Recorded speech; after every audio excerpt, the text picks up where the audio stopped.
Au cœur d'une terre où le soleil inclinerait les paradistes du destin, une obscurité écrasante résonne comme un cri d'agonie ancestrale. Dans les rues poussiéreuses d'un petit village mexicain, où le silence n'est coupé que par le gémissement des vents et la rumeur d'âmes perdues, quelque chose de terrifiant se révèle. Là, la réalité se mélange avec la légende et la peur devient le protagoniste d'une existence marquée par la désolation.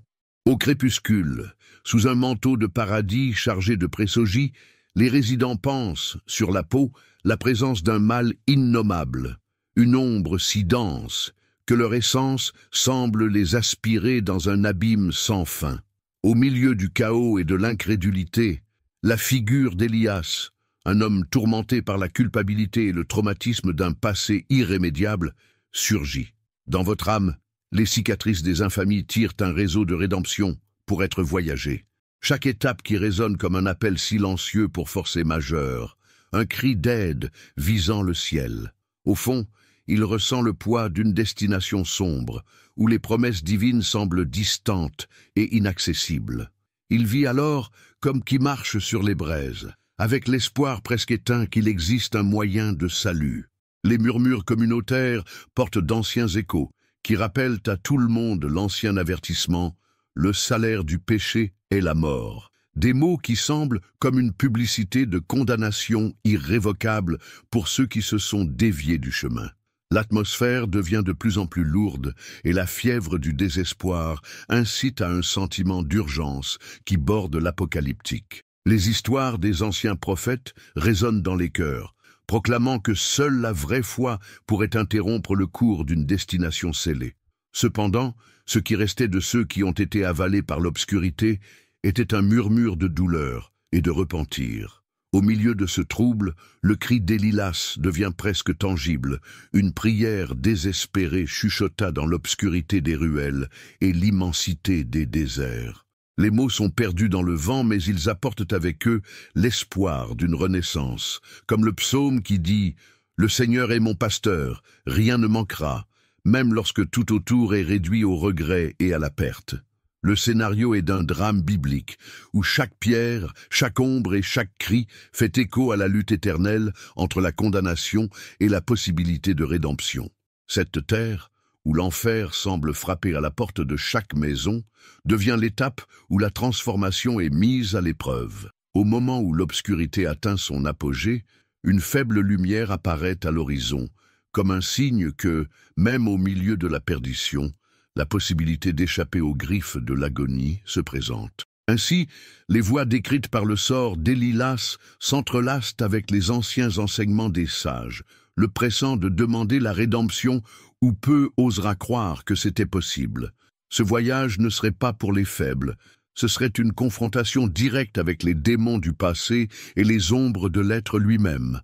Le poids des choix et l'urgence du repentir transforment ce scénario en un test de foi, où chaque battement cardiaque est un défi à l'idée que le fait de se retrouver dans l'obscurité est inévitable.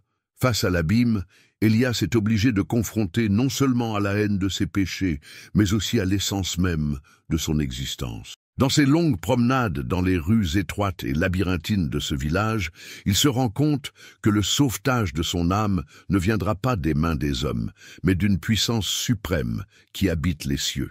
Inspiré par les psaumes que tant de ses ancêtres ont récités avec ferveur, il risque de remettre en question les limites de son propre désespoir. Bien que je traverse la vallée de l'ombre de la mort, je ne craindrai aucun mal, parce que vous êtes avec moi. Résonne dans son esprit comme un baume pour les vieilles blessures. Chaque vers sacré lu à voix basse devient une pierre angulaire dans la reconstruction de sa foi agitée. Dans une petite chapelle de murs passés pour le temps, où les images des saints et des prophètes ressemblent à un regard de compassion, Elias se trouve dans la faible lumière et médite sur les enseignements des passages épiques qui ont longtemps rendu le cœur de désespoir. Les paroles de l'apôtre Paul dans les Romains résonnent durement, car le don de Dieu est la vie éternelle en Christ Jésus notre Seigneur. Cet enseignement imprégné en lui illumine les coins sombres de son existence et apporte une nouvelle perspective sur ce que signifie l'être humain. Sur les rives, d'une rivière caudalose qui coupe la région, sous la direction d'un pasteur renommé connu pour ses sermons qui transcendent la barrière ordinaire, Élias trouve refuge. Ce prédicateur, dont les mots deviennent un antidote aux âmes tourmentées, rappelle la congrégation que personne n'est aussi perdu qu'il ne peut être trouvé par la grâce divine. Inspiré par ces déclarations qui ressemblaient davantage à une guerre de guerre contre leur propre malédiction, Élias décide d'abandonner les vieilles habitudes et de chercher des cœurs ouverts, le pardon qui lui semblait toujours inaccessible. Les nuits de la région mexicaine sont marquées par une énorme étoile qui, même éclipsée par les décombres du passé, annonce la possibilité d'une nouvelle aube.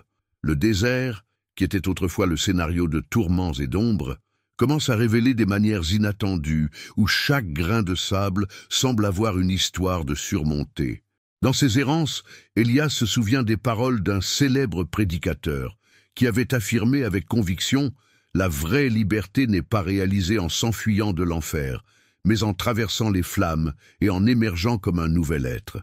Cette vérité résonne dans votre cœur, transformant la douleur en une force motrice de changement. Chaque étape vers le pardon est dure. Entre les rencontres fortuites, les vieux amis et l'aide d'étrangers, la foi d'Élias refait surface comme un phénix des cendres. Au milieu de la prière et de la méditation, il fait face à la certitude que, quelle que soit l'obscurité qui insiste pour entourer son histoire, la lumière divine est toujours disposée à accueillir ceux qui recherchent la rédemption. Ainsi, son voyage devient non seulement une promenade physique à travers les chemins poéirs du Mexique, mais une profonde traversée intérieure où les échos sacrés des livres anciens sont mélangés à la clameur contemporaine de ceux qui souhaitent renouveler leur vie. Alors que le voyage se poursuivait, Élias a constaté que chaque réunion était l'occasion de renaître. Au milieu des déserts arides et des montagnes qui ont touché les cieux, il a été témoin de miracles qui ont contesté la logique et les conventions.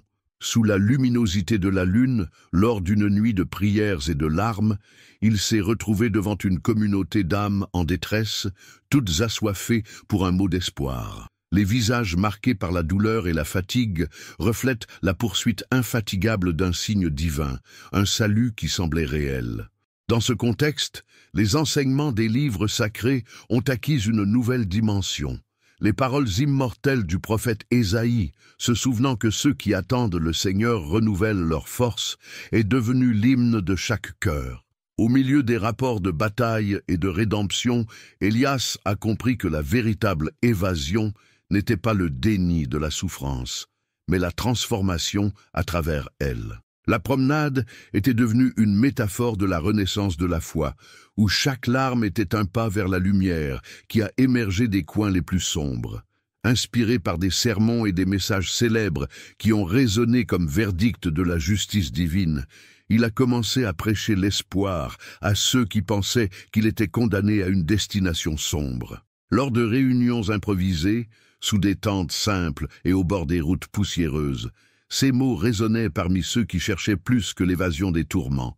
Ils aspiraient à trouver le remède pour une blessure qui avait l'air ouverte pour toujours. La rédemption n'est pas un miracle lointain, mais la certitude que chaque âme peut augmenter même après les pires gouffres, a-t-il dit, avec la conviction de ceux qui avaient déjà vu l'enfer et sont revenus pour assister à son pouvoir de transformation. À ce moment même, le paysage mexicain est devenu un symbole de la lutte éternelle entre le bien et le mal. Les cris de désespoir ont été remplacés par les chansons du salut, et la mémoire des péchés a été lavée par la rosée de l'espoir. Entre les psaumes récités à haute voix et les passages de textes sacrés, Élias a senti la présence d'une force suprême qui le guidait fermement, comme si chaque étape était orchestrée par une main divine. Cette révélation le remplit d'une énergie dynamique, capable de dissiper l'obscurité qui pendant si longtemps a dominé son esprit. Ainsi, en traversant les chemins de la vie, les mots sacrés ont fusionné avec des expériences quotidiennes. La prédication de bergers célèbres et les enseignements des anciens prophètes n'étaient pas de simples rappels du passé, mais des phares qui illuminaient le présent, montrant que la rédemption était possible même dans les coins les plus sombres du monde. À chaque nouvelle aube, les cœurs auparavant marqués par le désespoir ont rempli la conviction que la vraie transformation se produit lorsque l'homme ose affronter ses démons, peu importe à quel point la lumière divine pénétrait ses âmes blessées. En brisant les premières lumières de la journée, le scénario semblait avoir été touché par les mains célestes. L'air portait un parfum doux et rappelant les chants de jasmin et la promesse d'un nouveau redémarrage. Élias, maintenant transformé à la fois par la douleur et la guérison, était avant qu'une foule se soit rassemblée sur un carré modeste, où chaque look reflète une histoire de souffrance et d'espoir. L'émotion était palpable.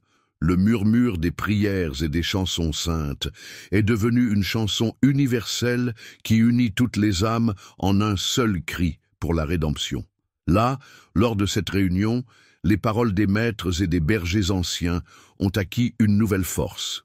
Des voix qui ont déjà critiqué la justice et le pardon uni proclamaient que tout, quel que soit le fardeau du fardeau, pourrait renaître. Un vieux prédicateur, dont les paroles résonnaient toujours avec l'autorité des enseignements divins, s'était répété avec véhémence.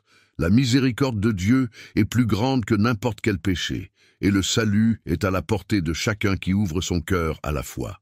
Ce message a brûlé dans chaque âme présente, comme un phare qui dissipe l'obscurité d'un passé sans pardon. Alors que le prédicateur soulevait sa voix au ciel, Élias se souvenait des moments sombres qui semblaient avoir scellé son destin. Cependant, ces jours-ci se sont maintenant transformés en souvenirs lointains, éclipsés par la flamme de la transformation. Il sentit, dans chaque battement de son cœur, le pulsar d'une vérité inébranlable. Il n'y a pas une telle prison impénétrable que la grâce divine ne peut pas se briser. Dans sa propre trajectoire, il avait connu le voyage douloureux de l'abîme du désespoir à la lumière du pardon, témoin de cet amour divin étendu sans limite. Ce jour-là, les larmes de remords ont cédé la place aux larmes de gratitude, et les cris de l'agonie sont devenus des chants de louange. Les cicatrices, précédemment chargées d'amertume, sont devenues des marques d'une victoire conquise de foi. La communauté, réunie à l'unisson, a célébré le renouvellement de leur vie avec une ferveur qui semblait défier son propre temps.